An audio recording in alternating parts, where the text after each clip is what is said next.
You are digging in your own backyard and your shovel hits a metal box. Inside is gold, real gold, worth millions. And here is the cruel part. It might not be yours at all. In fact, the moment you touch it, you could be starting a fight with your neighbor, your government, and a dead stranger's family all at once. Because the one rule everyone thinks they know about found treasure, finders keepers, is almost completely a lie. Your shovel hits the box. You pull it out, brush off the dirt, and open the lid. Gold coins. Old ones. Your heart is pounding. The first thought in every human head at this moment is the same. It's mine. I found it. It was on my property. This is the greatest day of my life. Then someone else looks at the box, and suddenly, it was in my backyard is not enough. Let's start with the idea that feels most obvious. It's on my land, so it's mine. Sometimes that is true, but land ownership is not as simple as owning the dirt on top. The law has spent centuries arguing about who owns what is buried underneath. And a quick note before we go further. The exact rules change from country to country and even region to region. What follows is the broad framework most legal systems use, with the details drawn mainly from how it works in places like the United States and the UK. Your local law is the final word, and the answer depends on a set of strange, old questions you have never once thought about, like, how did the treasure get there? And did whoever buried it mean to come back for it? These sound like small details. They are not. In the eyes of the law, the intention of a person who may have died 200 years ago can decide whether the gold in your hands today is yours or not. A dead stranger's state of mind reaches across centuries to grab your treasure.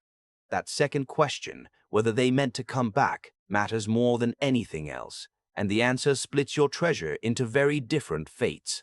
The law splits buried valuables into different types, and which type you found changes everything about who gets to keep it. There are different types of buried valuables, and one of them could hand your gold straight to the government. But one quick thing first. Subscribe, because the next distinction decides whether that gold is yours or belongs to someone else entirely.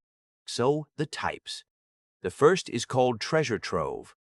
This is gold or silver that was deliberately hidden by someone who intended to come back for it. Intended. That one word decides everything. If someone buried this gold meaning to return one day, then legally it never stopped belonging to them. And if they are gone, it may pass to their heirs, their descendants, which means somewhere out there, a family you have never met could have a stronger claim to your gold than you do, simply because their great-grandparent buried it. It does not matter that you have never met them or that they had no idea the gold existed. If a court decides the original owner meant to return, the treasure was technically only ever lost, not given up, and lost property still has an owner. The second type is lost property. This is something the owner didn't hide, but accidentally dropped or misplaced, with no intention of leaving it. The third type is abandoned property. This is the good one for you. Abandoned means the owner gave it up completely, on purpose, with no intention of ever coming back. Only if the treasure is truly abandoned do you, the finder, have a strong claim. And proving something buried was abandoned rather than hidden to be recovered is genuinely difficult. And ask yourself why anyone buries gold in a box in the first place. Almost always to hide it and come back for it later. That is the whole point of burying something. Which means most buried treasure looks, to a court, like it was hidden on purpose, the exact opposite of abandoned. So already your simple "it's mine" has turned into a courtroom question. Was it hidden, lost, or abandoned? You often cannot tell just by looking at it. Then a second person looks at your gold. The one who owns the land it came out of. You might be thinking, but that's me. It's my backyard. Maybe. But what if you rent? What if you found it while doing work on someone else's property?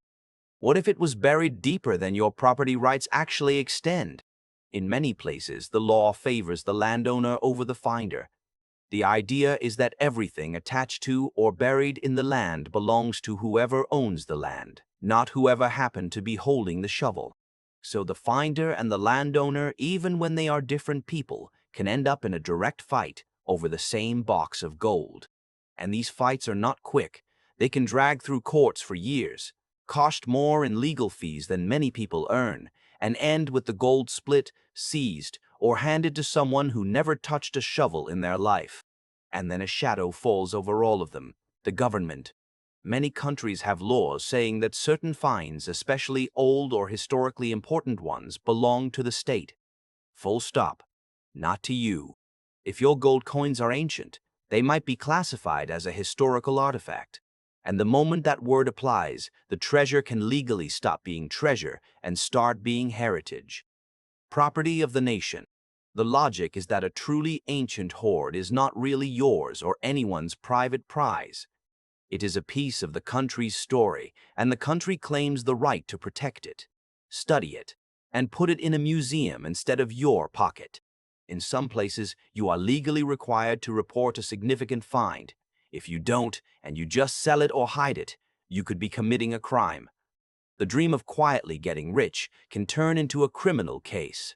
So count who is now standing around your little metal box, each one with a possible claim.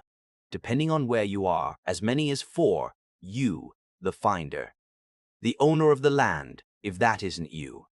The heirs of whoever originally buried it, if it was hidden and not abandoned. And the government, if it is old or historically important. 4 different parties for 1 box of gold. This is why Finders Keepers is a fairy tale.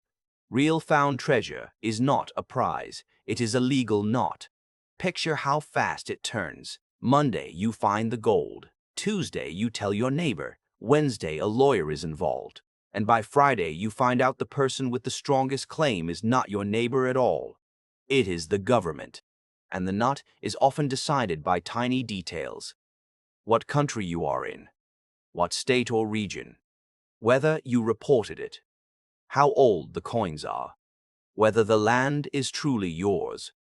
Whether anyone can prove who buried it. 2 people could find the exact same box in 2 different places and get completely opposite outcomes. One walks away a millionaire. The other walks away with a police report and nothing else. There is no single world rule for this. Every country, and sometimes every region inside a country, has its own tangle of treasure laws. The dirt you happen to be standing on decides your fate as much as the gold itself does. There are famous real cases where finders fought landowners for years, where governments seized hoards and paid the finder only a fraction, where treasure sat locked in legal limbo for a decade while everyone argued. The gold is real, but so is the paperwork, and the paperwork is where most of these stories actually end. For every story you hear about someone getting rich from a lucky find, there are quieter ones where the finder spent years in court, watched the government take the best pieces, and came away with a fraction of what they dug up, if anything at all. So it leaves a genuinely tricky question. Maybe the rules are fair. Historical treasure arguably belongs to everyone, not just the lucky person with a shovel, and protecting it from vanishing into a private sale is worth strict laws. Or maybe not. If you find something on your own land, with your own hands, shouldn't it simply be yours? A government swooping in to claim it can feel like a theft of its own. So should found treasure belong to the finder or to everyone? Tell me where you stand in the comments. Because the fantasy is always the same. The shovel hits the box, the lid opens, and your life changes. And it might. But the moment that lid opens, you are not just holding gold. You are holding a question that the law has been arguing about for hundreds of years, and 4 different people might be about to argue it with you. If you made it this far, you are exactly the kind of person this channel is for. Subscribe, and I will see you in the next one.